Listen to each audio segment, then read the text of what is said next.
হেনস্থাটা করছে আমাদেরকে, যে ট্যাগ গুলো দেওয়া হয়েছে, ইন্ডিয়ার রয়্যাল এজেন্ট প্রথমে বলছে, আবার ওই মুখেই বলছে আমরা পাকিস্তানের এজেন্ট, আবার ওই মুখেই বলছে আমরা তালেবান, আবার ওই মুখেই বলছে আমরা হিজবুত তাহরির। কোনটা দিয়ে আটকানো যায় আর কি। সংস্কৃতি মহলের একটা কমন অভিযোগ হচ্ছে যে এই বাংলার দেয়ালে বাংলা থাকবে, ওই দেয়ালে আপনি একটা সাম্প্রদায়িকতার বহিঃপ্রকাশ করলেন, যে রাজপথটা ছিল একটা অসাম্প্রদায়িক রাজপথ। আমি বাংলাদেশের দেয়ালে তো ইংলিশও আছে, অনেক ভাষা আছে, ওগুলা কেন? আপনি আপনার সন্তানকে ইংলিশ মিডিয়ামে পড়াবেন, আপনি আপনার কথায় ইংলিশ বলবেন, এটা কোনো সমস্যা না। কথা একটা আরবি চলে আসলে জঙ্গিবাদ, দেয়ালে একটা আরবি লিখলে মৌলবাদ, এই ব্যাপারগুলো তো আসলে আমাদেরও প্রশ্নের জায়গা থাকে। বাংলার মানুষ আরবি দেখুক, পড়ুক বা জানুক, এটা পরে আরবি দেখুক এটাই চায় না তারা। বাংলাদেশে হিন্দু মুসলিমের যেই মেলবন্ধন, এটা 1000 বছরের পুরানো। আমরা এখনো মিষ্টি কিনি হিন্দুর দোকান থেকে, চুল কাটাই হিন্দুর দোকান থেকে, কই ওনার সাথে তো আমার কোনোদিন সমস্যা হয় নাই। আমার দেশে আমি রং তুলি দিয়ে কাজ করব, এবং সেখানে আরবি একটা পার্ট মাত্র, বাংলা ইংলিশ অন্যান্য ভাষাও ছিল। শাহবাগ আর শাপলার যে দূরত্ব সেটা 10 কিলোমিটারের কম, কিন্তু যে মনস্তাত্ত্বিক দূরত্ব সেটা হাজার হাজার মাইল। এই মেলবন্ধনটাকে বিভিন্ন সিস্টেম ক্রিটিক্যাল ভাবে একজন আরেকজনের বিরুদ্ধে দাঁড় করে দেওয়া হয়েছে, যেন আমরা কখনো উন্নত হইতে না পারি। ইয়ামেনিরা পাগড়ি বাঁধে গোল করে, একই পাগড়ি আফগানিস্তানিরা পেঁচায় বাঁধে, ওই একই পাগড়ি আবার ইন্ডিয়ানরা এইভাবে বাঁধবে। আরবের পাগড়ি যদি আমি ধরতাম, তাহলে আমার হিন্দুস্তানের পাগড়িটা ভিন্ন হইতো না মুসলিমদের। ইসলামিক কালচার না থাকা মানে হইল প্র্যাকটিক্যালি যে বাংলাদেশের মেইন স্ট্রিমে আসলে ইসলাম কখনো ঢুকতে পারবে না। আমি আমার বাচ্চাকে ইসলাম এবং কালচারকে শিখাইতে চাই, দ্য মোমেন্ট সে রং আর তুলি সে কোনোটা ইমাজিনেট করতে যাচ্ছে, তার সামনে হারাম আর বেদাত ছাড়া কিছু নাই। আমরা একটা এক্সিবিশন করতে চাইলাম, একটা হল ভাড়া নিব। আমরা যখন অনুমতি নিতে যাব, তখন আমাদেরকে বলা হলো যে আপনারা হুজুর মানুষ, অনুমতি পাইবেন কিনা একটা ব্যাপার আছে। আচ্ছা, এক কাজ করেন, অন্তত টুপিটা খুলে যান, যাতে বোঝা না যায় আমরা মাদ্রাসার কেউ। এই জায়গাটা থেকে কিভাবে ইসলাম আর সংস্কৃতি এক করবেন বলেন? আনফরচুনেট হয়ে গেছে, কোরআন এত পবিত্র আর আমরা এত পবিত্র যেটা পড়ি না। আসসালামু আলাইকুম সবাইকে। রিসেন্টলি ঢাকা এবং ঢাকার বাইরে আমরা খুবই সুন্দর কিছু ক্যালিগ্রাফি দেখতে পাচ্ছি, এবং যেই ক্যালিগ্রাফিগুলা একদিকে আমাদের ইসলাম ও সংস্কৃতির মধ্যে একটা সেতুবন্ধন তৈরি করে, এবং ডেফিনেটলি আমাদের দেয়ালগুলোকে আরও আকর্ষণীয় করে তুলেছে। এবং সেই জায়গা থেকে আমার খুবই আগ্রহ ছিল যে এই ক্যালিগ্রাফি যারা আর্ট করেছে তাদেরকে নিয়ে আসার।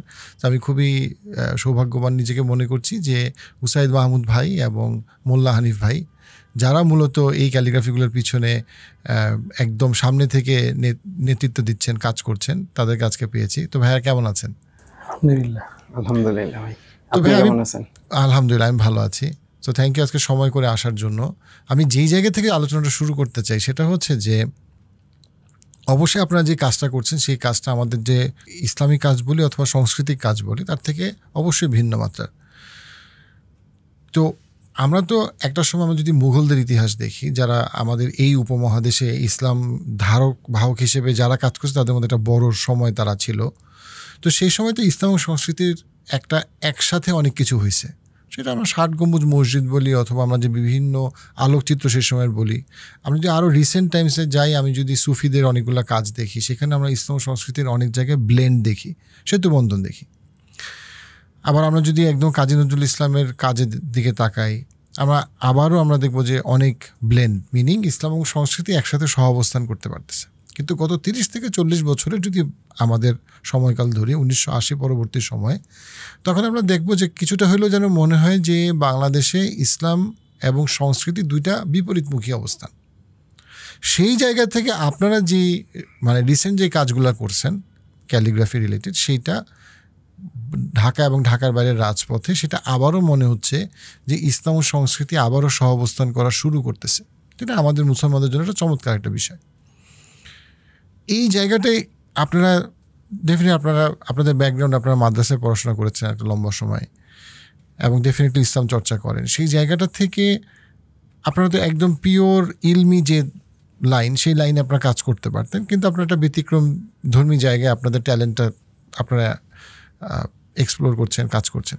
এখানে ইসলাম এবং সংস্কৃতিকে যে সহাবস্থানের যে একটা চিত্র আপনারা তুলে ধরতেছেন, এই কাজটাকে আপনারা কেন মনে করেন যে খুব ইম্পর্টেন্ট?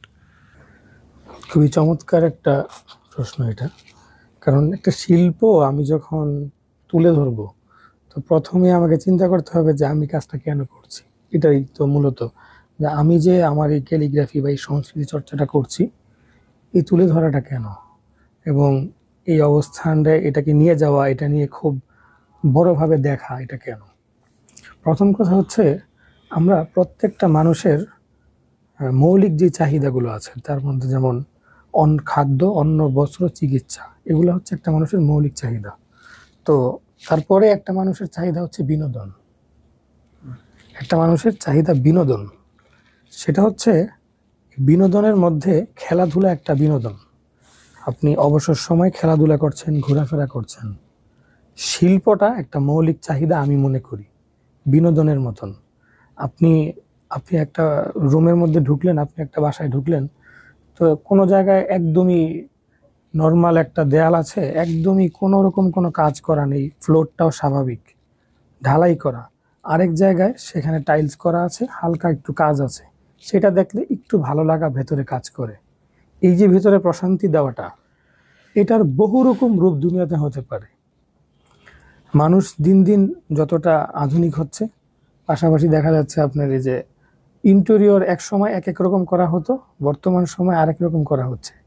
এই যে মুঘল আমলের কথাটা বললেন, ওই সময়ও ইসলামকে রিপ্রেজেন্ট করার জন্য এটা একটা ইসলামিকভাবে একটা বিনোদন ছিল, যে তারা তাদের মসজিদগুলো, তাদের যেই স্থাপনাগুলো ছিল, এগুলোতে তাদের ধরনের একটা সিম্বল সব জায়গায় পাওয়া যায়।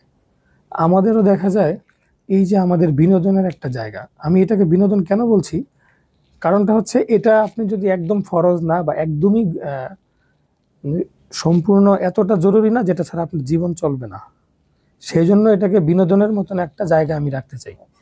তো সেই জায়গাটা আবার একদম না হলেই না, এটা যদি না থাকে এখানে অন্য কিছু এসে কিন্তু সেই জায়গাটা দখল করবে। যেমন একটা মানুষের মধ্যে রাগ, হিংসা, অহংকার সব থাকে, কিন্তু আমাদের বড়রা বা যারা গুণীজনরা বলে কি, যে তোমার রাগটাকে তুমি তোমার ভাইয়ের সাথে দেখাও না, ঠিক আছে, যে তোমার প্রকৃত শত্রু তার সাথে দেখাও। তোমার শরীরের যে উত্তেজনাকর অবস্থাটা, এটা একজন মানুষ যদি 10 বছর সাধনা করে তারও থাকবে, সাধনা করে নাই তারও আছে, কিন্তু ওইটা দেখাও, ওইটার জায়গা মতো গিয়ে দেখাও। আমাদের যে বিনোদনের একটা চাহিদা আছে, এই বিনোদনের চাহিদাটার মধ্যে সবাই সবার জায়গা থেকে একটা চর্চা করে, ভালো লাগার চর্চা করে।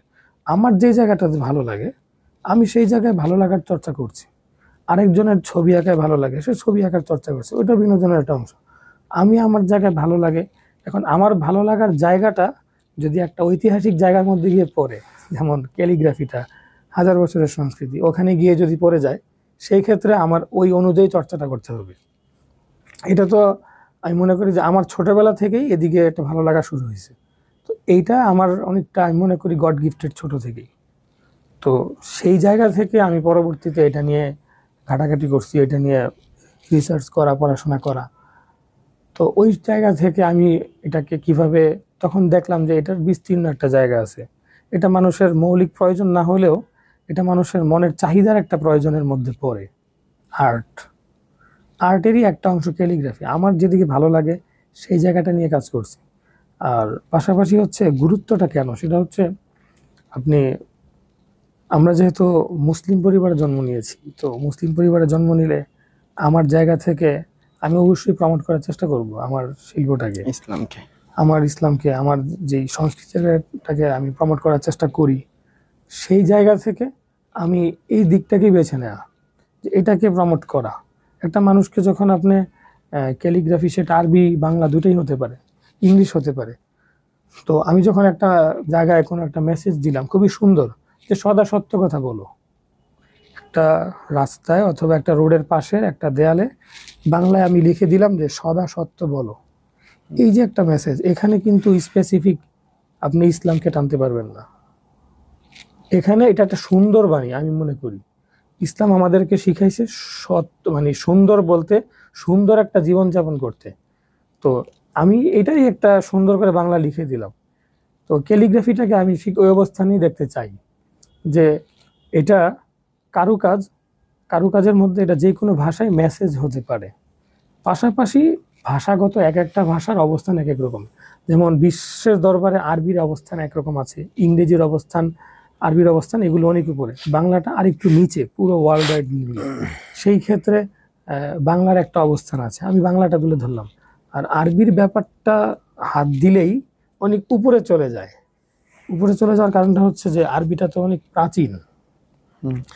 মুঘল সময় থেকে যেটা বললেন, আমাদের দেশে আমি এখানে ছোট করে অ্যাড করতে চাই যে শেষে যেটা বললেন যে লাস্ট 30 বছরে আমাদের একটা ইসলাম এবং সংস্কৃতি দুইটা আলাদা হয়ে গেছে। হুম। এটার একটা বড় কারণ হচ্ছে আমাদের দেশের, আমরা যে কোরআন পড়ি, আমাদের কোরআনের যে লেখা এবং আরবের কোরআনের লেখা দুটো এক না। এই জিনিসটা খেয়াল করার মতো। আমাদের কোরআনের যে লেখা, এই লেখাটার আবিষ্কারক হচ্ছে গরিবুল্লাহ মাসউদ। উনি আমাদের বৃহত্তর ইসলামাবাদের মানুষ ছিলেন, অর্থাৎ বৃহত্তর ইসলামাবাদ বলতে চট্টগ্রাম, যেটা যুদ্ধ পূর্ববর্তী সময়ের। তো উনি কিন্তু চট্টগ্রামের মানুষ ছিলেন। তো ওনার লেখা হচ্ছে ওই ফন্ট যেটা কোরআন শরীফে আছে। তো ওই সময়টাতে এই যে বাংলাদেশে ওই যে আপনি বললেন আগে একটা চর্চা ছিল, তারপরে আমাদের এই যে 1300 শতাব্দীর সময় মুঘল আমলে আমাদের নিজস্ব একটা ফন্ট তৈরি ছিল, সেটা ছিল খত্তে বাহারি আল বাঙ্গালি। এবং এই ফন্টের একটা নিজস্বতা ছিল হচ্ছে, যেহেতু আমাদের বাংলাদেশ নদীমাতৃক দেশ, এখানে আরব থেকে যারা আসতো বেশিরভাগই ওই সময় হিজরত করে আসতো, নদীপথে আসতো। তো এই ফন্টে দেখবেন কি যে স্বাভাবিক আমরা বর্তমানে দেখি আলিফটা লম্বা থাকে, এই ফন্টের আলিফের নিচের যে সাইডটা এটা চিকন, উপরেরটা এরকম চওড়া। এইটা কেন? এবং নিচে অক্ষরগুলো আছে, এটা কেন? সেটা হচ্ছে ওই যে নৌকার যে পাল, ওইদিকে সাদৃশ্য করে, ওই যে সাগরের ঢেউয়ের মতন এই ফন্টটা দেখলে ওইরকম বোঝা যায় অনেকটা। মানে নৌকার যে পালটা থাকে, পালের উপরটা আপনার চওড়া থাকে, নিচে এসে সেটা মানে ত্রিভুজাকৃতি হয়ে যায়। তো আমাদের বাহারি আর বাঙালির আলিফগুলো হচ্ছে উপরে নৌকার মতো এরকম মানে আপনার চওড়া, নিচে এসে ত্রিভুজ, আর নিচে অক্ষরগুলো ঢেউয়ের মতো দেওয়া, অনেকটা নৌকা এবং ঢেউ এরকম বোঝা যায়। বাহারি আল বাঙালি মানে নদীমাতৃক দেশ, তো এই জন্য এই নামে দেওয়া হয়েছে। বাহার মানে হচ্ছে নদী, তো এইভাবে দেওয়া আর কি। জাদুঘরে কিন্তু শিলালিপির যে সাইটটা আছে আমাদের জাতীয় ন্যাশনাল মিউজিয়ামে, ওখানে কিন্তু এগুলো প্রচুর কাজ এখনো সংরক্ষিত আছে, যেগুলো পাথরে করা ছিল সুলতানি আমলে। তো ওই যে সৃষ্টিটা 1300 শতাব্দীর দিকে, তো ওই সময় যে সৃষ্টিটা হয়েছে, আমরা আমাদের বাংলাদেশ এটা তো জন্মগতভাবে আরব না। এখানে আরবরা আসছে, মুসলিম সভ্যতা নিয়ে ব্যবসায়ীরা আসছে, দাওয়াত দিতে আসছে ইসলাম প্রচারের জন্য।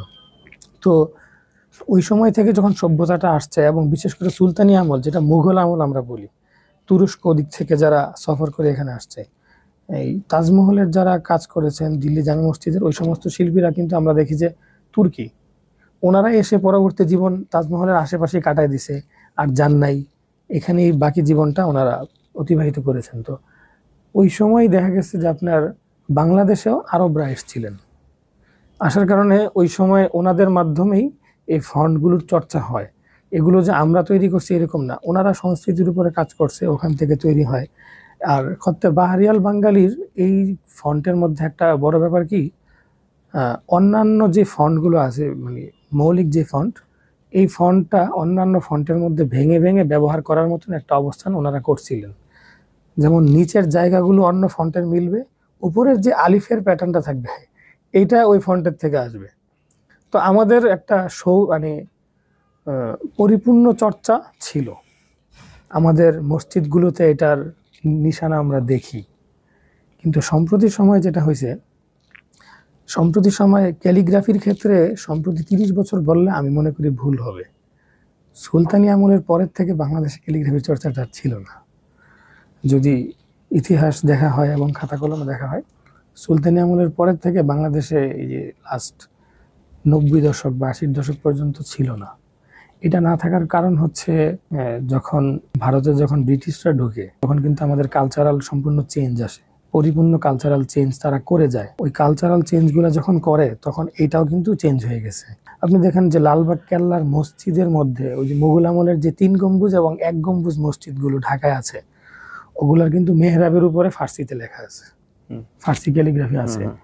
তো এই ক্যালিগ্রাফিগুলো কিন্তু মুঘল আমলেরই করা, এগুলো বর্তমানে দেখা যায় সংস্করণ করে করে আবার ঠিক রাখা হয়।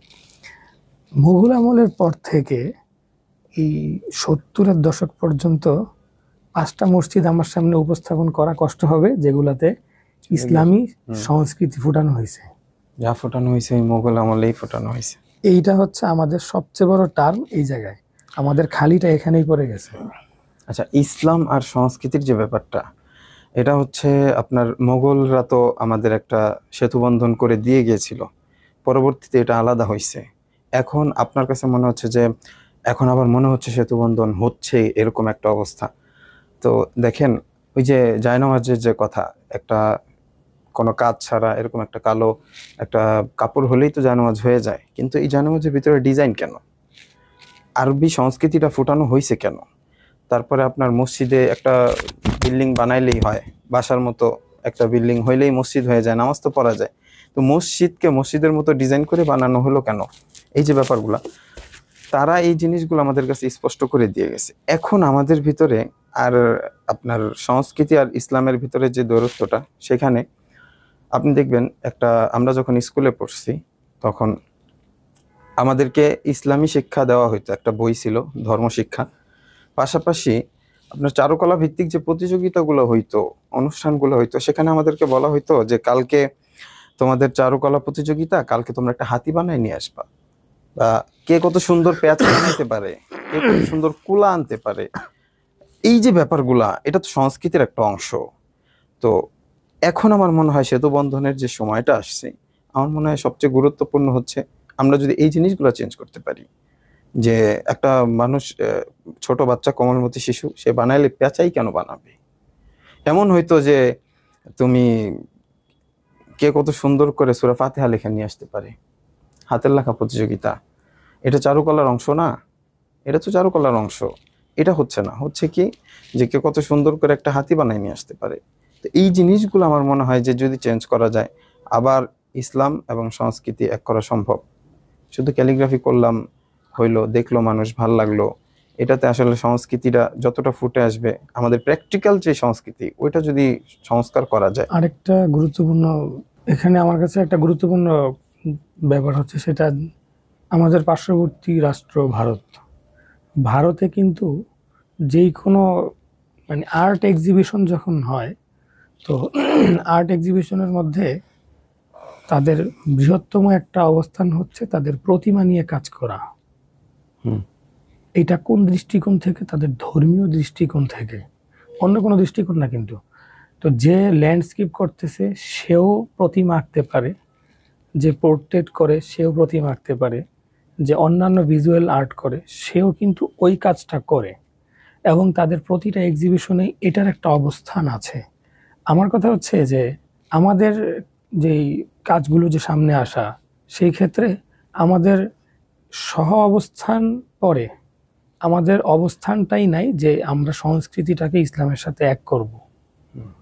আমি যে ইসলামের সাথে সংস্কৃতিটাকে এক করার জন্য আমাকে কাজ করতে হবে, এবং কাজের জন্য স্পেসিফিক জায়গার দরকার, সেটা নাই। সাপোর্ট তো নাই, সাপোর্টের জায়গা থেকে একদমই নাই, কিন্তু আমি যে আমার কাজটা তুলে ধরবো সেই অবস্থানটা নাই। কিন্তু ওনারা কিন্তু দেখা গেছে ওনাদের যে ধর্মীয় অবস্থান থেকে ওনারা ঠিকই তুলে ধরতেছে ওনাদের অবস্থানগুলো, সে অন্যান্য আর্ট করতেছে, একই এক্সিবিশনে সবই হচ্ছে, এটার জন্য আলাদা পার্ট থাকতেছে, কিন্তু সেই জায়গায় আমাদের এই পার্টটা নাই। কিছুদিন আগে আমরা একটা এক্সিবিশন করতে চাইলাম। তো এক্সিবিশন করতে চাইলে তো অনুমতির দরকার আছে। শিল্পকলা একাডেমিতে একটা হল ভাড়া নিব আমরা। তো আমরা যখন অনুমতি নিতে যাব, তখন আমাদেরকে বলা হলো যে আপনারা হুজুর মানুষ, অনুমতি পাইবেন কিনা একটা ব্যাপার আছে। আচ্ছা, কি করা যেতে পারে? আপনারা তো পাঞ্জাবি জুব্বা পরে থাকেন, আচ্ছা এক কাজ করেন, অন্তত টুপিটা খুলে যান, যাতে বোঝা না যায় আমরা মাদ্রাসার কেউ, ইসলামী কেউ আমরা। তো আপনি এই জায়গাটা থেকে কিভাবে ইসলাম আর সংস্কৃতি এক করবেন বলেন? আমাদের টুপি খুলে যেতে হবে শুধু অনুমতির জন্য। তাদের সাথে কোলাবোরেশন করা, কমিউনিকেশন করা, যাই করেন আপনাকে সব অনইসলামিক ভাবে করতে হবে। ওই জায়গাটা থেকে আপনার ইসলাম এবং সংস্কৃতি এক করাটা একটু টাফ বাংলাদেশের পরিবেশে। আমার কাছে এখানে একটা খুবই খুবই খুবই খুবই গুরুত্বপূর্ণ কতগুলো কথা আপনি বলছেন। এখানে আমি একটা জিনিস করতে চাই, পিওরলি সাইকোলজিস্ট হিসেবে, মানে অ্যানথ্রোপোলজি এবং সাইকোলজির জায়গা থেকে। আমরা মুসলমান অনেক সময় জিনিসটা চিন্তা করি না, সেটা হচ্ছে যে মুঘল আমলের পরে যখন ইসলাম ও সংস্কৃতির মধ্যে যে একটা বিপরীতমুখী অবস্থান, এইটা আসলে আন্দাজে হয় নাই, এটা করা হয়েছে। কারণটা হচ্ছে যে কোনো একটা দেশের যারা তরুণ প্রজন্ম, তাদের মধ্যে অবশ্যই একটা অংশ কালচারে যাবে, এটাই স্বাভাবিক। রং তুলির আঁচড়, বিভিন্ন রং, ছাপ, তার ইমাজিনেশন, কল্পনা, এগুলোতে সে যাবে। ইনফ্যাক্ট এটা মানে সাইকোমেট্রিক অ্যাসেসমেন্টের জায়গা থেকে বলাই যায় যে পৃথিবীর সবচেয়ে ক্রিয়েটিভ এবং ইনোভেটিভ যারা, তাদেরকে আপনার একটা কালচারের সাথে তাকে কনফ্লিক্টে দিলে সে সবসময় কালচারকে সর্ট অফ চুজ করবে। অনেক ক্ষেত্রে সে তার ইডিওলজিকে সে চুজ করবে না। মুসলমানরা ধরেন, আপনি এটা যদি আমি হিজাবের কথাই বলি, ধরেন শুধু হিজাব আর টুপি, আর সব কোনো কিছু বাদ দিলাম, পৃথিবীর যত মহাদেশে, আরও বলতে গেলে দেশে হিজাব আর টুপি গেছে, এটার কেন রং বদলাইছে আর ডিজাইন বদলাইছে? দরকার কী ছিল? একই জিনিস বানাইতো, পৃথিবীতে এক দেশ থেকে বানাইতো, সব দেশে সাপ্লাই দিত। পাগড়ি, টুপি, হিজাবের ডেফিনেট এটা যে মূল ভাব সেটা সেম ছিল, যে এটা কিছু প্রিন্সিপাল আছে হিজাব, টুপি, পাগড়ির। কিন্তু এটা কেন পরিবর্তিত হইল? কারণ সে যেই দেশে গেছে সেই দেশের কালচারকে সে ধারণ করছে। কালচারকে সে সরাসরিভাবে হারাম বলতে চায় নাই। ডেফিনেটলি কালচারের কিছু অংশ হারাম ছিল, বাট অ্যাজ আ হোল কালচারকে সে বর্জন করতে চায় না। কারণ কালচারকে বর্জন করা মানে হচ্ছে ওই দেশে ইসলাম একটা কুয়ার ব্যাং হিসেবে থাকবে। দ্য মোমেন্ট আমি ইসলাম আর কালচারকে বিপরীতমুখী করতে পারবো, আমি ইসলামকে কুয়ার ব্যাং বানায় ফেলতে পারবো। কারণ তরুণ প্রজন্ম এসে তার মাটির কালচারকে, রঙকে সে ধরবে, সে ইসলামকে তার কাছে বহিরাগত মনে হবে। সো যখন আমাদেরকে কলোনাইজ করা হয়েছে, বুদ্ধিভিত্তিক কলোনাইজেশনে ব্রিটিশরা সবসময় চিন্তা করছে যে আমি যদি ধর্ম আর শিল্পকে যদি আমি আলাদা করতে পারি, তাহলে আমি ধর্মকে আস্তে আস্তে কুয়ার ব্যাং বানাইতে পারবো। যে কুয়ার ব্যাং থেকে কুয়ার ব্যাং বাড়তে পারে, ব্যাং অনেক বাচ্চা দিতে পারে, কিন্তু এটা কুয়াতেই থাকবে। সে কখনো মেইন স্ট্রিমে, সে যেহেতু কালচারকে বর্জন করছে বা কালচার যেহেতু তার থেকে অপোজিট, সেহেতু সে কুয়ার থেকে আর বেরিতে পারবে না মনস্তাত্ত্বিক দিক থেকে। হ্যাঁ, আর ধর্ম যেখানে থাকবে সেখানে শিল্প থাকবে। অসাধারণ একটা বিষয় দেখেন যে ভারত, বর্তমান ভারত যখনই তার নিজেকে প্রদর্শন করতে চায় পৃথিবীর সামনে, ডেফিনেটলি ভারত বর্তমানে প্রায় মোর দেন 80% হিন্দু, তারা কিন্তু তাজমহলকে দেখায়। ইউরোপ মানে ডেফিনেটলি স্পেনের সব মুসলমানদেরকে সেই 600-700 বছর আগে মাইরা মানে কি বলবো, লাইব্রেরির বই টই সব পুরো একাকার অবস্থা। কিন্তু সে কিন্তু তখনও তার সেই গ্রানাডার বা মানে মসজিদগুলোকে দেখায় বা মুসলিম স্থাপনাকে দেখায়। কেন? কারণ মুসলমানরা যখন ফ্লারিশ করছে, যখন ইকোনমিক পাওয়ার হয়েছে বা সব দিক থেকে তারা যখন ডমিনেট করছিল, তারা শিল্পেও প্রচণ্ড রকম ডমিনেট করছে, ভাষাগতভাবে ডমিনেট করছে, সে যেখানেই গেছে। এবং এইটা আমরা মুসলমানরা অনেক ক্ষেত্রে চিন্তা করি না যে আসলে কালচারের দরকারটা কী। যে জিনিসটা আপনারা বলতেছেন, আমি জিনিসটাকে আমি খুবই মানে একটা গুরুত্বপূর্ণ পয়েন্ট মনে করি, যেন আমি জিনিসটাকে স্ট্রেস দিচ্ছি যে ইসলামিক কালচার না থাকা মানে হইল প্র্যাকটিক্যালি যে বাংলাদেশের মেইন স্ট্রিমে আসলে ইসলাম কখনো ঢুকতে পারবে না। কারণ একটা মেইন স্ট্রিমে একটা বাচ্চা, আমি আমার বাচ্চাকে ইসলাম এবং কালচারকে শিখাইতে চাই, কিন্তু বর্তমান প্রেক্ষাপটে অনেক ক্ষেত্রেই দ্য মোমেন্ট সে রং আর তুলি বা কোনো একটা রং নিয়ে সে কোনো একটা ইম্যাজিনেট করতে যাচ্ছে, তার সামনে হারাম আর বেদাত ছাড়া কিছু নাই। তার মানে হইলে আমাদের তরুণ প্রজন্মের একটা বিশাল অংশ ইসলামে ঢুকতে পারবে না। তারা শুধু পারবে না, একটা অংশ যারা ট্যালেন্টেড, যারা মেধাবী, এই জন্য আমাদের অনেক কবি সাহিত্যিক গত 30-40 বছরে যারা মেধাবী তারা ইসলামকে বর্জন করছে, যেটা বাস্তবতা। কারণ তারা তাদের যে ট্যালেন্ট, তাদের যে মেধা, তাদের যে সংস্কৃতির প্রতি ভালোবাসা, মাটির প্রতি ভালোবাসা, ওইটার সাথে ইসলামকে সে দেখছে একটা শত্রু হিসেবে, এটাকে সে মার্চ করতে পারে নাই। ইউরোপ আমেরিকানদের ক্ষেত্রে তাদের যে মানে কি বলবো, তাদের যে তাদের যে হিস্ট্রি, তাদের হিস্ট্রিতে চার্চ সবসময় সায়েন্স এবং শিল্পের এগেনস্টে ছিল। সো তারা একটা সময় ক্রুসেডারদের ইতিহাস হচ্ছে, ক্রুসেডাররা 300 বছর আগে বা 400 বছর আগে তাদের সায়েন্টিস্টদেরকে জাদুকর মনে করে ফাঁসি দিছে, তাদের শিল্পীদেরকে ফাঁসি দিছে। সো তাদের যে ধর্মীয় আন্ডারস্ট্যান্ডিং ক্রুসেডার, সেইখান থেকে যেই তাদেরকে বাদ দিয়ে যে নতুন আমেরিকান ইউরোপিয়ান রেনেসন্স হয়েছে, সেইখানে ধর্ম একটা শত্রু।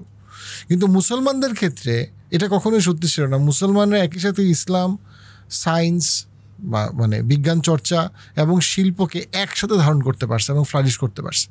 তো তারা যখন আমাদের এখানে কলোনাইজ করতে আসছে, তারাও তখন ইসলাম আর শিল্পকে মানে দুইটার বিপরীতমুখী দাঁড়া করাইছে তাদের নিজেদের বুদ্ধিভিত্তিক কলোনাইজেশনের সুবিধার জন্য।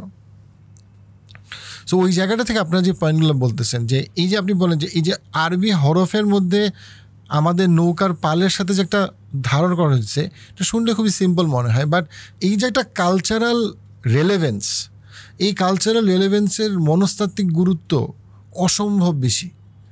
যে আমাদের তাজমহলের ডিজাইনের মধ্যে ভারতবর্ষের একটা টেস্ট ফিল আছে, ইসলামের একটা টেস্ট ফিল আছে, এটার যে মেলবন্ধন, এই মেলবন্ধনের গুরুত্ব অপরিসীম। যখন এই মাটিতে আমরা চিন্তা করি যে ইসলাম আরও আগায় যাবে এবং ইসলামের একটা সংস্কৃতির সাথে একটা অর্থবহ সামঞ্জস্যের সাথে আগায় যাবে। এখন আমরা যদি আরেকটু যদি ওই জায়গাটায় আসি, যে আপনারা যখন ক্যালিগ্রাফি নিয়ে কাজ করতে যান, অ্যাজ আ হোল আপনারা কাজ করতেছেন, একরকম বলা যায় স্রোতের বিপরীতে কাজ করতেছেন। কাজটা অবশ্যই খুবই গুরুত্বপূর্ণ, আমি মনে করি খুবই গুরুত্বপূর্ণ। তো কিন্তু এটার তো বাধা আছে, বিভিন্ন পক্ষ থেকে বাধা আছে। ইভেন রিসেন্টলি আপনারা যখন ঢাকা ইউনিভার্সিটিতে 2024-এর 5 আগস্ট পরবর্তী সময় যখন আপনারা কিছু ক্যালিগ্রাফি করতে গেছিলেন, আপনারা কিছু বাধার মুখোমুখি হয়েছিলেন। তো তার পরবর্তীতে যদি আরও অন্য অনেক এলাকাতে ক্যালিগ্রাফি বা গ্রাফিটি অনেক বেড়ে গেছে, এই বাধাটাকে আপনারা কিভাবে দেখেন এবং সেটাকে আপনারা কিভাবে আসলে ওভারকাম করার চিন্তা বা চেষ্টা করে যাচ্ছেন? এই জায়গার ব্যাপারটা হলো, বাধা আসাটা খুব সিম্পল ছিল, মানে বাধাটা আসবেই। আমরা যে জায়গাটায় গিয়েছি, যেখানে কাজ করতে গেছি, ওই জায়গাটায় বাধা আসবে, এটাই স্বাভাবিক। আসবে না এটা হচ্ছে অস্বাভাবিক। তো আমাদের ক্যালিগ্রাফির জোয়ার যেটা আসছে, সেটা আসলে বাধার কারণে আসেনি আমার মনে হয়। সেটা আসছে হচ্ছে, আমরা তাদের ওখানে কাজ করতে গেছি, আমরা সেখানে বাংলা, আরবি, ইংলিশ যেটাই বলেন, আমরা কিন্তু শুধু আরবি করছি এরকম না, আমরা বাংলাও করতেছিলাম, ইংরেজিতেও কাজ করতেছিলাম। তো যখন বাধাটা আসছে, বাধা আসার পরে আমরা স্যারেন্ডার, বাস শেষ, ওকে আপনাদের জায়গা, আপনাদের কাজ, আমরা ঠিক আছে আপনারা করতে দিবেন না, আমরা করলাম না। কিন্তু ব্যাপারটা যদি এখানে শেষ হয়ে যেত, তাহলে মনে হয় যে মানে এই ক্যালিগ্রাফির জোয়ার, মানে গ্রাফিতির জোয়ারটা মনে হয় বাংলাদেশে আসতো না। জোয়ার আসছে যে পয়েন্টটাতে, সেটা হচ্ছে আমাদেরকে আটক করা হয়েছে। এই রিজন তো তাদের নাই। হ্যাঁ, এখন তখন বাংলাদেশে প্রশাসন ছিল না, তারা নিজের আইন তাদের হাতে উঠায় নিছে। নেওয়ার পরে তো খুব বাজে একটা অবস্থা, হেনস্থার শিকার হয়েছি আমরা।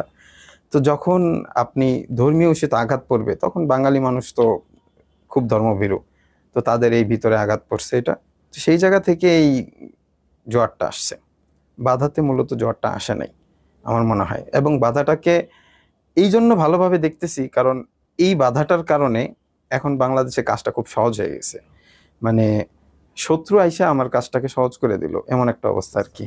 বই নিষিদ্ধ করলে বই বিক্রি বাড়ে, বা নিষিদ্ধ করতে গেলে, হ্যাঁ, তারা ভাবছে দমায় দিবে, শেষ, এই জায়গায় কাজ করতে দিবে না, এটা এখন সরাই গেছে, বোম ব্লাস্ট হয়ে গেছে আর কি। এখানে যে আমি একটু আপনার পেছনের কথাটা টেনে আনি, সেটা হচ্ছে আপনি যে পূর্বেকার সময় যেটা আমাদের বিগত ব্রিটিশ শাসন ছিল, তারা যে এই যে দুইটা, আমি যেই বাংলাদেশে জন্ম নিয়েছি মুসলিম পরিবারে, ওখানে যারা আমাকে ধরছে ওনারাও মুসলিম পরিবারেরই সন্তান। তো এই যে তাদেরকে আমাদের সাথে, এই যে দাড়ি টুপি এই সিম্বলটার সাথে তাকে আমার ডিফেন্সে নিয়ে দাঁড় করানো, মানে আমার বিরুদ্ধে নিয়ে তাকে দাঁড় করায় দিছে। এই জিনিসটা কিন্তু তাদের সাজিয়ে দেওয়া অনেক দিনের ব্যাপার, যে সংস্কৃতি থেকে ইসলামকে আলাদা করে দেওয়া। তো এই যে ব্যাপারটার কারণে যেটা হয়েছে, আমরা কিন্তু ওখানে কাজ করতে গেছিলাম খুবই স্বাচ্ছন্দ্য চিন্তা করে, যে আমার দেশে আমি রং তুলি দিয়ে কাজ করব, এবং সেখানে আরবি একটা পার্ট মাত্র, বাংলা, ইংলিশ, অন্যান্য ভাষাও ছিল। যেহেতু এখানে প্রফেশনাল আর আরবি ক্যালিগ্রাফার ছিল বেশ কয়েকজন, তুলনামূলক সময়ের প্রতিযোগিতায় আরবিটা 2-3 ঘন্টার মধ্যে একটা রেজাল্ট চলে আসছে। বাংলার এখনো যদি আপনি শহীদ মিনারে যান, আমাদের একটা কাজ এখনো আছে, সেটা হচ্ছে আমার ভাইয়ের রক্তে রাঙানো 21 ফেব্রুয়ারি, যে লাল বড় কাজটা ওনাদের, এটার পাশে একটা সবুজ কাজ আমাদের এখনো আছে, এটা ওনারাও মুছে নাই। ওই কাজটা ছিল আমাদের মৌলিক মেসেজ, যেখানে অনেক বড় করে সবুজ একটা কাজ এবং পুরো বাংলাদেশের ইতিহাস ঐতিহ্য আছে লাল সবুজের মিশ্রণে আমাদের কাজটা হচ্ছিল। আমরা আসলে কাজটা শেষ করতে পারি নাই সময়ের অভাবেই, ওই এর মধ্যেই সমস্যাটা হয়। তো আমি যেটা বললাম, যে আমরা কিন্তু খুবই স্বাভাবিকভাবে চিন্তা করে আমাদের সংস্কৃতি, আমাদের কাজ ফুটাইতে গেছিলাম, আমাদের দেশের চিন্তা করে। ওই যে একটু আগে যে কথাটা বললেন, যে প্রত্যেকটা দেশে সংস্কৃতি চাহিদা অনুযায়ী ইসলামের অনেক সিম্বলের পরিবর্তন, যেমন ইয়ামেনিরা পাগড়ি বাঁধে গোল করে, একই পাগড়ি আফগানিস্তানিরা পেঁচায় বাঁধে, ওই একই পাগড়ি আবার ইন্ডিয়ানরা এইভাবে বাঁধবে। এখানে সবচেয়ে বড় কথাটা আমি বলি, আফগানিস্তানের পাগড়ি এভাবে পরিপূর্ণ এভাবে দেয় না, আফগানিস্তানের পাগড়ি অনেকটা পেঁচানো থাকে। ইন্ডিয়াতে আসার পর এই পাগড়ির রূপ এরকম, আপনি দেওবন্দি আলেমদেরকে দেখবেন, আপনি শিখদের পাগড়িও দেখবেন এরকম। এটাকে আপনি কি বলে ব্যাখ্যা করবেন? আমার এটা একটা প্রশ্ন, এটাকে আপনি কি বলে ব্যাখ্যা করবেন? আপনি কি বলবেন যে হিন্দুদের থেকে মুসলিমরা নকল করছে বা মুসলমানদের থেকে হিন্দুরা নকল করছে? তাহলে আপনার আরো পিছনে ইতিহাস দেখতে হবে যে ভারতে শিখ আগে না মুসলিম আগে, তখন আপনার হেরিটেজেশনের অনেক কিছু চলে আসবে। এরপরে অন্যান্য মুসলিম বিষয়ে আবার তুর্কির যেই পাগড়ির সিম্বল ভিন্ন, তুর্কিরা শুধুমাত্র টুপিটার উপরেই তাদের পাগড়িটা পেঁচায়, আর আমাদের যে সমস্ত মানে মুসলিমরা পাগড়ি পরে বাংলাদেশে, ওইটা অনেকটা ইন্ডিয়ার সিম্বলে, যেহেতু আমরা একই রাষ্ট্রের, পাকিস্তানেরও।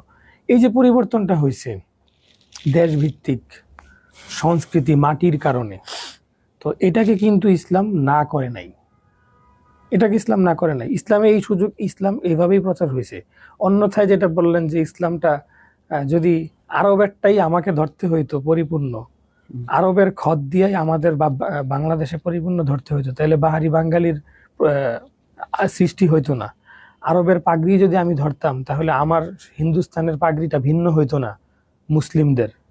ঠিক আছে, এই জায়গা থেকে আমাদের কাজের চিন্তাটা কিন্তু ওই রকম ছিল না যে আমরা আমাদের কাজটা করে এটাকে পাকিস্তান বানানো, আফগানিস্তান বানানো বা আরব সরাসরি বানায় ফেলা।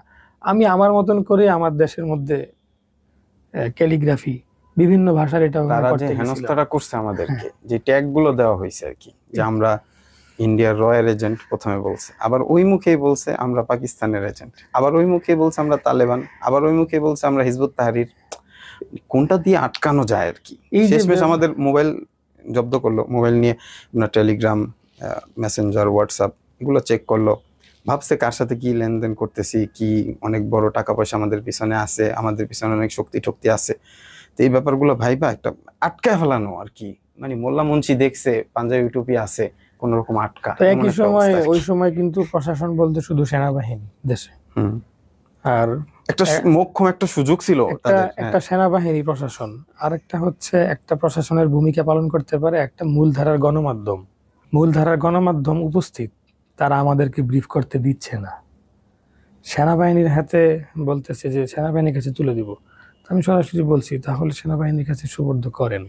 আমার সামনে একটা কথা বলছে যে আমরা সম্পূর্ণ জঙ্গিবাদ প্রমোট করতে চাই এরকম, তো আমার কাছে যখন এরকম কথা বলছে আমার কাছে এটা খুবই হাস্যকর মনে হয়েছে ব্যাপারটা। কারণ আমার উপরেও কিছু নাই, আর ওখানে যারা ছিল সবাই আমার বন্ধু বান্ধব, কিছু স্টুডেন্ট সহকর্মী সবাই ছিল। তো আমরা আয়োজক হিসেবে ছিলাম, তো আমাদেরকে সরাসরি চেইন অফ কমান্ড এবং আমাদের জ্যাক অন্য জায়গায় নিয়ে ওনারা ফিট করে দিচ্ছে। ব্যাপারগুলো খুবই হাস্যকর মনে হচ্ছিল। তো আমি একটা পর্যায়ে হেসেই দেই সামনাসামনি। আমার যখন হাসি চলে আসে তখন ওনারা বলতেছে যে তার বিন্দু পরিমাণ ভিতরে ভয় কাজ করতেছে না, কারণ পিছনে তো শক্তি আছে। তো এই ব্যাপারগুলো আসলে আমার কাছে যেটা মনে হয় যে একটা আমাদের সংস্কৃতিটাকে ওইরকম ভাবে রেখে যাওয়া হয়েছে, যেখানে আমার ভাই আমার বিরুদ্ধে আজকে দাঁড়ায় গেছে, আমার একটা মুসলিম ঘরের ভাই আমার বিরুদ্ধে আজকে দাঁড়াইছে। আমরা তো দেশে একসাথে থাকতে যাই, তো সেখানে ওই যে আমি শুরুতে বললাম যে আমাদেরকে বানানো হয়েছে রক্ত মাংসে আমরা যে মানুষ, আমার মধ্যে হিংসা, বিদ্বেষ, ভালোবাসা, কঠোরতা সব আছে। এখন বুদ্ধিমানের পরিচয় ওই সময় হবে যে আমার এই যে প্রত্যেকটা পার্ট আমি প্রকৃত জায়গায় ব্যবহার করতে পারতেছি কিনা। যদি না করি সেই ক্ষেত্রেই আমার মনুষ্যত্বের পরিপূর্ণ পরিচয় পৃথিবী আমার থেকে পাচ্ছে না। হয়তো আমি বড় হয়ে গেছি আমার কোনো কর্মের কারণে, আমার ব্রিলিয়েন্ট, আমার মেধার শক্তির কারণে, কিন্তু প্রকৃতপক্ষে আমার থেকে পৃথিবী উপকৃত হচ্ছে না। সেটার কারণ হলো আমি এই জিনিসগুলা, মানুষের সবচেয়ে গুরুত্বপূর্ণ জিনিস আমার কাছে মনে হয় এটা, আমার এই জীবনের যে কয়েক বছরের অভিজ্ঞতা, আমি বাস্তবিক জীবনে এটা অনেক বেশি দেখছি যে আমাদের পথে ঘাটে, পরিবার থেকে রাষ্ট্রীয় যে অবস্থানগুলোতেও এই জায়গাটাতে আমাদের মৌলিক সমস্যা সৃষ্টি হয়। প্রত্যেকটা মানুষের ভিতরে রাগ, ক্ষোভ, ভালোবাসা অভিমান এগুলো আছে, তো এগুলো প্রয়োগ করার নির্দিষ্ট প্রত্যেকটার জায়গা আছে। এই জায়গাগুলো থেকে যখন আমি অন্যরকম একটা মন্তব্য নিয়ে নিলাম, আমি আমার একজন দেশি, যেমন আমাদের যে সমস্যাটা ওই দিন হয়েছে, উনি তো কোনো ইন্ডিয়ান মানুষ না, উনি রাশিয়ান কেউ না, উনি আমাদের বাংলাদেশি কেউ, যারা আমাদেরকে ধরছে ওনারা বাংলাদেশি কেউ। এখন এই সমস্যাটা কারা সৃষ্টি করে গেছে, এই আমার বিরুদ্ধে ওনাকে যে দাঁড়াইতে হবে, এই জিনিসটা কে তৈরি করে গেছে, এই জিনিসটা আমি তাদেরকে সম্পূর্ণ দায়ী মনে করি। এই অবস্থানটা যারা গড়ে রেখে গেছে, এই যে আমার একটা ছোট দেশ, দ্বন্দ্বের একটা ইকোসিস্টেম, আমাদের একটা ছোট দেশ, বাংলাদেশে জনসংখ্যা বেশি হলো, আমাদের ভূমি হিসাবে আমরা ছোট, এখানে এই যে ইকোসিস্টেম গুলা করে গেছে, এতে করে যেটা হয়েছে দিন শেষে আমাদের ক্ষতিটা কোন জায়গায় আমি সেটা বলি, যে আমাদের দেশে মানুষ অনেক বেশি, দেশের ভৌগোলিক জায়গা কম, আমরা যদি মেলবন্ধন ঠিক রেখে কাজ করি, আমাদের প্রচুর ট্যালেন্ট আছে, এগুলো আমাদের প্রথমে আমাদের দেশটা সুন্দর করে গড়ে এবং বিশ্বের দরবারে আমি মনে করি অবশ্যই অনেক দ্রুত এটাকে রোল মডেল হিসেবে তুলে ধরা সম্ভব আমাদের দেশটাকে। কিন্তু দুর্নীতির চাইতেও, দুর্নীতি একটা ব্যাপার, কিন্তু সবচেয়ে গুরুত্বপূর্ণ আমার কাছে মনে হয় যে এই যে দ্বন্দ্বের জায়গাটা, এটা খুবই মারাত্মক। আপনার শাহবাগ আর শাপলার মানে যে দূরত্ব সেটা 10 কিলোমিটারের কম, কিন্তু যে মনস্তাত্ত্বিক দূরত্ব সেটা হাজার হাজার মাইল। আপনি 5 জন মানুষ, আপনি 20 জন মানুষ আছেন, বা 50 জন মানুষ, আপনি 50 জন মানুষ, আপনি চিন্তা করলেন যে আমাকে একজন দাওয়াত দিছে, তো তার সাথে আমার একটু বনাবনি হচ্ছে না, আমি 30 জন যেহেতু আমার দিকে আছে, আমি সাইড কাইটা যাই, আমার মতো আমি আস্তে করে চাইপা গেলাম। 30 জন যে আছে, আগামীকালকে আপনার যে পিএস আছে, আপনার ডান হাত বাম হাত যারা আছে, 3 দিন পরে তার সাথে আপনার মনস্তান্ত্রিক বিষয় মিলবে না, কারণ দুইজন তো দুই মাটি দিয়ে তৈরি। ওখান থেকে সে কিন্তু 1 বছর পরে আরেকটা দল তৈরি করবে। এই যে এভাবে আমাদের বিচ্ছিন্নতাগুলা আমাদের প্রথমত এভাবে ভেঙে যায়, ভেঙে যাইতে যেতে খুবই ছোট ছোট, কেউই নিজেরটা প্রতিষ্ঠা করতে পারে না। আমাদের এখানে একটা খুবই গুরুত্বপূর্ণ বিষয় যেটা, সেটা হচ্ছে গিয়ে যে আপনারা তো অনেকগুলা চমৎকার ক্যালিগ্রাফির কাজ করছেন। আমি যদি গত 1 মাসে বলি, অনেকগুলা কাজ হয়েছে, বিশাল কতগুলা কাজ হয়েছে, যেটা বাংলাদেশে আমি বলবো যে মানে একটা অনন্য একটা এক্সাম্পল, বিকজ এর আগে প্রায় গত 40 বছরে এই পরিমাণ ক্যালিগ্রাফি বাংলাদেশে ডেফিনেটলি হয়নি। ক্যালিগ্রাফি এবং পার্টিকুলারলি গ্রাফিটি দুইটাই কম্বিনেশনে। সংস্কৃতি মহলের একটা কমন বিতর্ক, যদি একদম পুরাপুরি সংস্কৃতি মনা যে বাঙালিরা গত 40 বছর ধরে কাজ করে যাচ্ছে, তাদের একটা আবেদন বলি বা কমপ্লেন, অভিযোগ হচ্ছে যে দেয়াল তো বাংলাদেশের দেয়াল, তো এই বাংলার দেয়ালে বাংলা থাকবে, বাংলার দেয়ালে বাংলা কথা থাকবে। আরবি তো সবার ভাষা না, আরবি ভাষায় বাংলাদেশের কয়জন কথা বলে, তো সেইখানে দেয়ালটা তো সবার দেয়াল। এই দেয়ালে ট্যাক্স পেয়ার আছে, যে নামাজ পড়ে, যে নামাজ পড়ে না, যে বাংলাদেশি, যে হিন্দু, সে মুসলমান, তো সেইখানে ওই দেয়ালে আপনি আরবি মেরে দিলেন। আরবি মেরে দিয়ে আপনি তো এখানে একটা বহিরাগতের সংস্কৃতিকে নিয়ে আসলেন, একটা সাম্প্রদায়িকতার বহিঃপ্রকাশ করলেন, যে রাজপথটা ছিল একটা অসাম্প্রদায়িক রাজপথ। তো এই যে তাদের অভিযোগ, এই অভিযোগটাকে আপনারা কিভাবে দেখেন বা কিভাবে এটার উত্তর দেন? এখানে আমি এটা অভিযোগটা আমার কাছে হাস্যকর, আমি শুরুতে বলে দেই, এটা কিভাবে নেবেন পরবর্তীতে কথা ওগুলো শুনলে বুঝতে পারবেন। আমি সম্প্রতি সময় ঢাকায়, আপনিও সফর করেন, আমিও করি। আচ্ছা আপনি বলেন তো, উত্তরা থেকে আপনার এই পান্থপথ আসছে, কয়টা আরবি ক্যালিগ্রাফি দেখছেন, গ্রাফিতি দেখছেন, আর কয়টা বিভিন্ন বাংলা দেখছেন? আরবি কয়টা হবে হাতে গোনা? নাই বললেই চলে। তাইলে কেন এই কথাটা আসলো যে আরবি দিয়ে সাম্প্রদায়িকতা ছড়াইছে? শিল্পী 50 জন 100 জন কাজ করছে, প্রফেশনাল শিল্পী। এখন যেই দেশে রাজা নিয়ম করছে, রাজা সরকার নিয়ম করছে যে তার ছেলের জন্মের সময় নাকটা পইরা গেছে, মনে করেন নাক নাই, এখন রাজা নিয়ম করছে এই দেশে যে জন্ম নিব তার থিয়েটার থেকে নাক কেটে দিব। এখন এইভাবে চলতেছে। ব্যাপারটা হলো যে আপনি অনেক বছর পরে কিছু মানুষ নাক রাইখা ফেললো, থিয়েটার থেকে বেরিয়ে গেল নাক সহ। এখন এটা কিন্তু এমন ভাবে হাইলাইট হবে যে বলার বাইরে, কিন্তু মূলত এটা হাইলাইট নাক আছে, আজীব। আসলে বাস্তবতা এটা হাইলাইট হওয়ার কিছু আমি মনে করতাম না, কারণ এটা যেহেতু আমাদের দেশের সংস্কৃতি পূর্বে ছিল, এটা স্বাভাবিক। ওইরকম যে কাজ হয়েছে তাও না। শিল্পীরা ওই যে এমন কিছু শিল্পীরা কাজ করছে, কিছু শিল্পী কেন বললাম, যেই পরিমাণ বাংলা গ্রাফিটি আছে বা ঢাকায় হয়েছে বা সারা দেশে হয়েছে, সেই অনুযায়ী আরবির সংখ্যা 2-4টা যদি আমি শতকরা হিসাব করি। কিন্তু সোশ্যাল মিডিয়াতে আমরা দেখে অভ্যস্ত না হওয়ার কারণে এগুলো ভাইরাল হয়ে গেছে। আচ্ছা, এখানে ব্যাপার হলো যে বললেন যে তাদের যে প্রশ্নের জায়গা, যে এই দেয়ালে তো সবার দেয়াল, এখানে আরবি কেন থাকবে, সব দেয়াল থাকবে বাংলা, এটা যেমন তাদের প্রশ্ন। সেম ভাবে যদি আমরা পাল্টা প্রশ্ন করি যে বাংলাদেশের দেয়ালে তো ইংলিশও আছে না, বাংলাদেশের দেয়ালে বিলবোর্ডে ইংলিশ আছে, হিব্রু আছে, অনেক ভাষা আছে, তো ওগুলা কেন? আপনি আপনার ছেলেকে ইংলিশ মিডিয়ামে কেন পড়ান? আপনি বাংলা পড়ান না তা কিনি? আপনি কথা বললে আপনার কথার ভিতরে ইংলিশ থাকবে কেন? আপনি সবগুলো কথা বাংলা বলেন, আপনার কথাই তো আরবি। আমরা শহীদ মিনারে কাজ করছি, শহীদ মিনার দুইটাই আরবি ফার্সি শব্দ। আমরা শহীদ মিনারে কাজ করছি না, শহীদ কি শব্দ? আরবি শব্দ। মিনার ফার্সি শব্দ। এখানে বাংলা কই? বাংলাই তো নাই।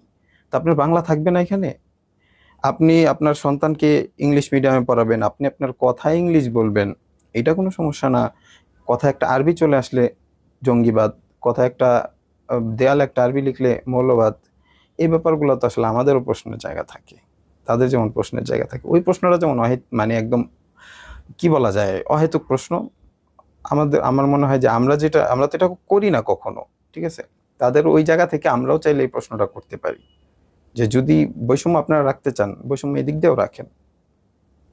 বৈষম্য না বলে আমরা বলতে পারি ভিন্নতা। যদি আপনি ইংলিশের ক্ষেত্রে ওই বাংলা ইংলিশ আপনি মানতে পারেন, তাহলে বাংলা ইংলিশ আরবি কেন মানতে পারবেন না? যেখানে ঢাকা হচ্ছে এতগুলো মসজিদ। উকিল, যে উকালত, এই যে আদালত, আমি একই জায়গায় যদি ধরি, ব্যারিস্টার ইংলিশ থেকে আসা, আদালত কোথা থেকে আসছে? আদালত আরবি থেকে আসছে। একই জায়গায় দুইটা আছে, কেউ কিন্তু এটা নিয়ে ওখানে হাউকা করতেছে। আদালতের প্রক্রিয়াটাই আরবির। আমরা কিতাবাদিতে যে ধরনের পড়াশোনা করি, বাংলায় কিন্তু ওইভাবে নেই। বাংলা সংবিধানে যে নিয়মগুলো, এগুলো কিন্তু ইসলামী নিয়ম, ইসলামী রাষ্ট্রের যে ব্যবস্থা। ওই বাংলাদেশে আদালত বলেন, আপনার জমি জরিপ বলেন, এগুলো কিন্তু সব ইসলামী ব্যবস্থা, সিস্টেমেই ওরা ফলো করে, কিন্তু কোনোদিন বলবে না যে আমি ইসলামকে মানতেছি। তো এগুলা নিয়ে কিন্তু সমস্যা হচ্ছে না, এগুলাতে আমরা নর্মালাইজড, অভ্যস্ত। তো ওই রকমই আমরা একদমই অনভ্যস্ত এগুলা না দেখতে দেখতে। এবং না দেখার কারণটাও কিন্তু পূর্বে আমি বললাম যে কেন চর্চাটা বন্ধ ছিল। অনভ্যস্ত হওয়ার কারণে আমরা যখন দেখা শুরু করলাম, তো ওই নতুন দেশে না কলা মানুষকে দেখার মতো অবস্থা হয়েছে আর কি, যে এটা নতুন কিছু আমাদের সামনে। আসলে ব্যাপারটা আসলে নতুন না, পূর্বে ছিল চর্চা, মাঝে চর্চার একটা ভাটা ছিল, বন্ধ করে দেওয়া হয়েছে। ওনারা আমাদের মধ্যে মেলবন্ধনের জায়গায়, বাংলাদেশে হিন্দু মুসলিমের যেই মেলবন্ধন, এটা 1000 বছরের পুরনো। আমরা এখনো মিষ্টি কিনি হিন্দুর দোকান থেকে, চুল কাটাই হিন্দুর দোকান থেকে, কই ওনার সাথে তো আমার কোনোদিন সমস্যা হয় নাই, তাই না? একই দোকানে চা খাইতেছি, একই জায়গায় নিয়মিত যাতায়াত করতেছি। এই মেলবন্ধন তো 1000 বছরের, কিন্তু এই মেলবন্ধনটাকে বিভিন্ন সিস্টেম ক্রিটিক্যাল ভাবে একজন আরেকজনের বিরুদ্ধে দাঁড় করা দেওয়া হয়েছে। এটা মূলত কেন দাঁড় করানো হয়েছে? যেন আমরা কখনো উন্নত হইতে না পারি, উন্নত শিখরে পৌঁছাইতে না পারি। বাংলার মানুষ আরবি দেখুক, পড়ুক বা জানুক, এটা পরে, আরবি দেখুক এটাই চায় না তারা। বাধাটা এগুলাকে ওই সময় থেকে একটা ইস্যু হিসাবে দাঁড় করানো হয়েছে। মূলত এগুলা তো কোনো ইস্যুর কিছুই না। এগুলা একটা ইসলামের, আরবি একটা সৌন্দর্যের জায়গা। বাংলাতেও ক্যালিগ্রাফি করলে সৌন্দর্য প্রকাশ পায়, আমি সেখান থেকে আরবি করতেছি, বাকি এটাকে ওইরকম ভাবে দাঁড় করানোরই কিছু নাই। আমি এটাকে একটা সংস্কৃতির জায়গায় রাখতে চাই। আমার কাজটাকে একটা সংস্কৃতি, সুন্দর, বিনোদন, মানুষ দেখলে ভালো লাগা, সেই জায়গাটাতে আমি রাখি। অন্য জায়গায় নিয়ে এটাকে দাঁড় করানোটাই হচ্ছে এই আমাদের আমরা যে উন্নত হব, দিন দিন আমাদের উন্নতি বিভক্ত করে রাখা, যেন আমরা উন্নতি না, এই জায়গাটাতে আমাদেরকে আটকে দেওয়া। আমরা যদি একটু অন্য দিকে যাই, সেটা হচ্ছে যে আমাদের আসলে সমসাময়িক সময়ের যে ইসলামের শিক্ষা, প্রচার প্রসার, সেখানে তো এক দৃষ্টিকোণ থেকে বলতে গেলে আসলে ইসলামী সাহিত্য, শিল্প, ইসলামী সংস্কৃতিকে একরকম, আমি বলবো ভীষণভাবে খুব নিরুৎসাহিত করা হয়। আমরা যদি ইসলামী ধরেন খুব বড় আলেম ইমাম মালিকি মাযহাবের, যে ওনার একটা বিশাল ফোকাস হচ্ছে সংস্কৃতিতে, উনি সংস্কৃতিকে ধারণ করার ব্যাপারে ভীষণ রকম উৎসাহিত করছেন, যদি না সেটা সরাসরি হারাম হয়। তো ইভেন মালিকি মাযহাবের এখনও বর্তমান আলেমরা কালচারাল পোশাককেই সুন্নত বলেন, যে তোমার কালচারের যে পোশাক সেই পোশাকে হারাম না হইলে ওই পোশাকটাই তোমার পরাটাই হচ্ছে গিয়ে সুন্নত। তো অন্যান্য মাধ্যমে আমরা দেখি সাধারণভাবে সংস্কৃতি ধারণ করার ব্যাপারে একটা উৎসাহ আছে যতক্ষণ না পর্যন্ত সেটা হারাম। এবং মুসলমানরা যখনই, যেমন আমরা যদি ইভেন ইন্দোনেশিয়া কীভাবে মুসলিম হইল, যে মুসলিম কিছু ব্যবসায়ীরা আসলেন, বিয়ে শাদী করলেন, ব্যবসা করলেন, এবং সেটা হয়ে গেল আপনার পৃথিবীর সবচেয়ে বড় জনসংখ্যার দিক থেকে মুসলিম রাষ্ট্র। কোনো যুদ্ধ হয় নাই, কিন্তু কালচার এবং ইসলামকে আস্তে আস্তে ব্লেন্ড করে করে করে করে, এমন না ইন্দোনেশিয়ায় কোনো মূর্তি নেই, আছে, বালিতে মূর্তি আছে, কিন্তু ইসলাম এমনভাবে সহাবস্থান করলো শিল্পের সাথে যে এটা কোনো যুদ্ধ ছাড়াই ইসলাম এবং শিল্প, সাহিত্য, সংস্কৃতি এক জায়গায় চলে আসলো। তো কিন্তু বর্তমান প্রেক্ষাপট আমি যদি বলি, গত অন্তত 50 বছরের প্রেক্ষাপট আমি যদি বলি, যে বাংলাদেশে যে ইসলামটা এখন খুব, আমি বলবো যে জোরে আওয়াজ শোনা যায়, যেই ইসলামগুলা বা যে ইসলামিক গ্রুপগুলো জোরে আওয়াজ শোনা যায়, সেই আওয়াজে ইসলামী শিল্পকে, ইসলামী সাহিত্যকে, ইসলামী যে সংস্কৃতিকে ভীষণ রকম নিরুৎসাহিত করা হয়। আমি যদি খুব ভদ্রভাবে বলি, এটা নিরুৎসাহিত করা হয়। কারো কাছে এগুলো সবই বিদাত, কারো কাছে এগুলো সবই অপ্রয়োজনীয়, কারো কাছে এগুলো সবই হচ্ছে একটা ডিস্ট্রাকশন অথবা হিডলেসনেস, গাফেলা। তো সেই জায়গাটাকে আপনি কিভাবে দেখেন? যেমন সেই জায়গাটাকে, সেটাও তো একরকম বাধা, উৎসাহ না পাওয়া কিন্তু একটা বাধা। তো যাদের কাছ থেকে আপনার উৎসাহ পাওয়ার কথা, তো সেই বিষয়টাকে আপনারা কিভাবে দেখেন, যে আপনারা কিভাবে এটা থেকে কেন এটা হইল এবং কিভাবে থেকে বের হয়ে আসা যায় সামনে? ইসলাম সংস্কৃতি কখনোই আলাদা না। রাসূল সাল্লাল্লাহু আলাইহি ওয়াসাল্লামের সময় হাসান ইবনে সাবেত রাদিয়াল্লাহু তাআলা আনহু, উনি তো ওই সময়ের অনেক বড় কবি ছিলেন।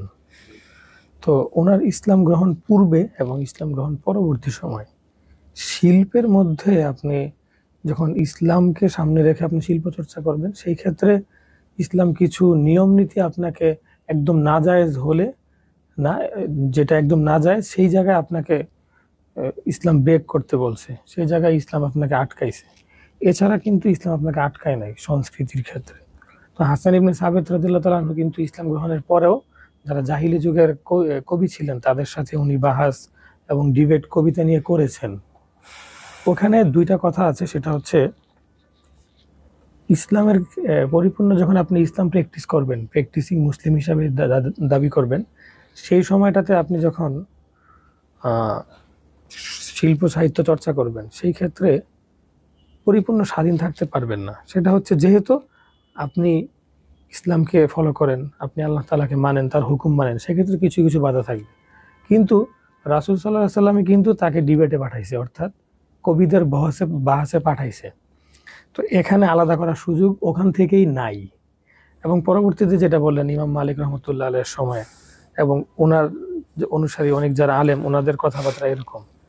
তো এটা অবশ্যই ইসলাম সাপোর্ট করে। আর সাপোর্ট যদি ইসলাম যদি এটাকে দূরে ফেলে দেয়, তাহলে আমি শুরুই যে কথাটা দিয়ে করছিলাম, আপনার বিনোদনের জায়গা যখন খালি থাকবে, অন্য কিছু অনুপ্রবেশ করবে, খারাপ কিছু আসবে, আরো অনেক খারাপ প্রভাব আপনার সন্তান, আমাদের তরুণ প্রজন্মের উপরে পড়বে যখন সেই বিনোদনের চর্চা না থাকবে। কারণ এটা আপনার দৈনন্দিন জীবনে অপরিহার্য প্রয়োজন না হলেও কালচারাল যেই জায়গাটা, কালচারাল বয়ানে খুব ইম্পর্টেন্ট, কোনো না কোনো কালচারের মধ্যে সে ঢুকে, সেই জায়গা থেকে যদি এটা চর্চা না থাকে, এটার প্রয়োজনীয়তাটা যদি আমরা মনে না করি এবং এটাকে এইভাবে কোণঠাসা করে দিই, তখন সেই ক্ষেত্রে আমরা ইসলামের এই রূপ রং যেটা, এটা আমরা হারাচ্ছি অবশ্যই। এবং এই যে বাংলাদেশে বললেন যে এটা মনে হচ্ছে না, এটা আমরা হারাইছি, অনেকটা হারাইছি।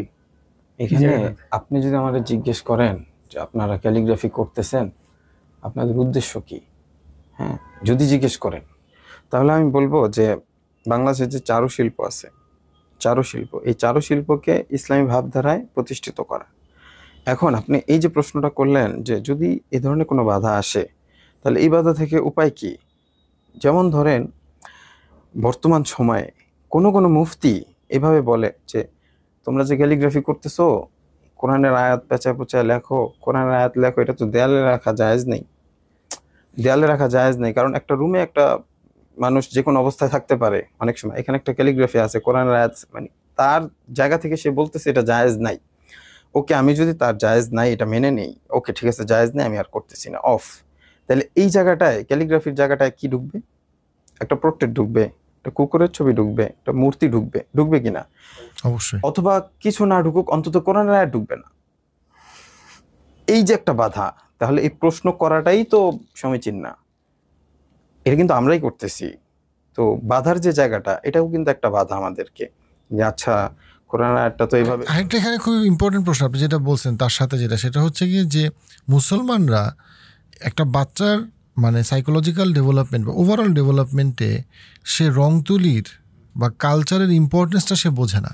বাচ্চার ফিতরাতে তার যে রং লাগে, সো আপনি ক্যালিগ্রাফি বাদ দিলেন, কিন্তু একটা পর্যায়ে আপনি যদি বলেন যে আমার বাসা হবে শুধু সাদা আর কালো, হ্যাঁ সাদা আর কালো, ওই বাসায় একটা সময় আপনার নতুন প্রজন্ম আর ঢুকবে না।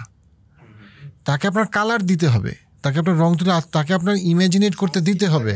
হ্যাঁ, তাকে আপনার মানে কালচারের মজাটাই এখানে, যে কালচার ফান্ডামেন্টালি আসলে ইমাজিনেশন। আপনি যদি মানুষের কল্পনাকে থামায় দেন, দেন একটা সময় তার ফিতরাতের বিপরীতে দাঁড়াবে ইসলাম। এটা সে মানতে রাজি না। আমাকে তো সামহাও আপনি বললেন যে তুমি হাতি আঁকবা না, গাছ আঁকতে দেন। হ্যাঁ, এখন আপনি বলেন কিছুই আঁকার দরকার নাই, হ্যাঁ যে আমাদের নবী তো কিছু আঁকছে আমাদের জানা নাই। প্রশ্নটা সেখানে না, প্রশ্নটা হচ্ছে গিয়ে যে এই উম্মাতের একটা বড় অংশ আঁকতে চাবে, কল্পনা করতে চাবে। হয় সে হালাল কল্পনা করবে অথবা সে হারাম কল্পনা করবে। আপনি যখন হালাল কল্পনাকে বর্জন করবেন বা নিরুৎসাহিত করবেন, তখন অটোমেটিক্যালি সে হারাম কল্পনায় যাবে এবং তখন শাপলা আর শাহবাগের দূরত্ব বাড়তে থাকবে। আমার কাছে আরেকটা জিনিস মনে হয় যে আমি যেহেতু মানে আমি অবশ্যই মাদ্রাসায় পড়াশোনা করি নাই, কিন্তু আমি ক্যালিগ্রাফির ব্যাপারে আলেমদের অনেক রকম মানে যে ভিন্ন ইখতিলাফটা আমি খুব ক্লিয়ারলি দেখছি। তো এই ইখতিলাফটাকে আমি সম্মান করে, মানে ডিফারেন্স অফ অপিনিয়নটাকে বা বিতর্কটাকে আমি, ইলমি বিতর্কটাকে আমি সম্মান করে আমি যেটা বলতে চাই সেটা হচ্ছে গিয়ে যে এক হচ্ছে যে আপনি একটা জিনিসকে আপনার আলেমের কাছ থেকে শিখছেন, এটা উচিত না, আপনি সেটা আপনার বাসায় রাখবেন না, দ্যাটস ফাইন। কিন্তু আপনি যখন এই মতামতটা অন্যদের উপরে চাপাইতে যান যে না আমার আলেমের মতামতই একমাত্র সহি শুদ্ধ মতামত, আর কারো বাসায় থাকতে পারবে না, তখন এই জিনিসটা আপনার চিন্তা করা যায়। আরেকটা হচ্ছে কি যে ধরলাম তর্কের খাতিরে যে এটাকে আপনি অপছন্দ করেন, কিন্তু অল্টারনেটিভটা তো আপনাকে সাজেস্ট করতে হবে, মানে সমাজের জন্য পার্টিকুলারলি। আপনার বাসায় না হয় কিছু না থাকলেও কোনো সমস্যা নাই, কিন্তু অল্টারনেটিভটা সাজেস্ট করার যখন কোনো দরকার আপনি মনে করেন না, তখনই হচ্ছে গিয়ে যে আপনি আসলে যে বৃহত্তর সমাজে ইসলাম কীভাবে বেড়ে উঠবে অর্গানিক্যালি, ওই জায়গাটায় আপনার চিন্তাভাবনা আসলে খুবই যুক্তিসম্পন্ন বা প্র্যাকটিক্যাল না। আমি অনেক মানুষকে দেখছি যে এই জায়গাটায় আসে যে হ্যাঁ তারা ইলমি জ্ঞান চর্চার মধ্যে আছে বা মুহাদ্দিস বা বিভিন্ন চর্চার মধ্যে আছে, সেটাকে সম্মান করি, কিন্তু কথা একটা বললে বসে যে আমার তো এগুলো লাগে না, তোমাদের লাগে কেন?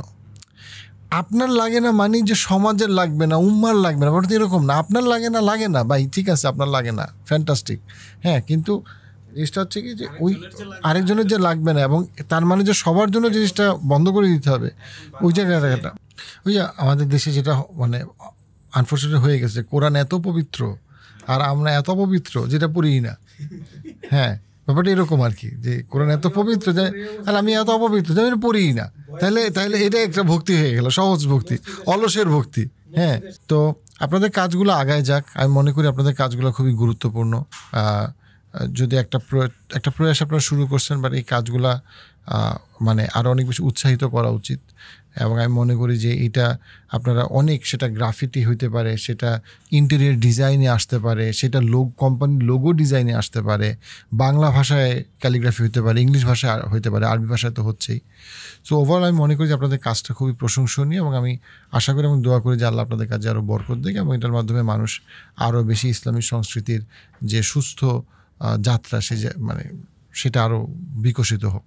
তো ধন্যবাদ আপনাদেরকে প্রোগ্রামে আসার জন্য, এবং আমরা হয়তো আবারও কোনো একদিন প্রোগ্রামে আরও ডিটেলস কোনো টপিকে আলাপ করবো ইনশাআল্লাহ। সো ধন্যবাদ আপনাদেরকে।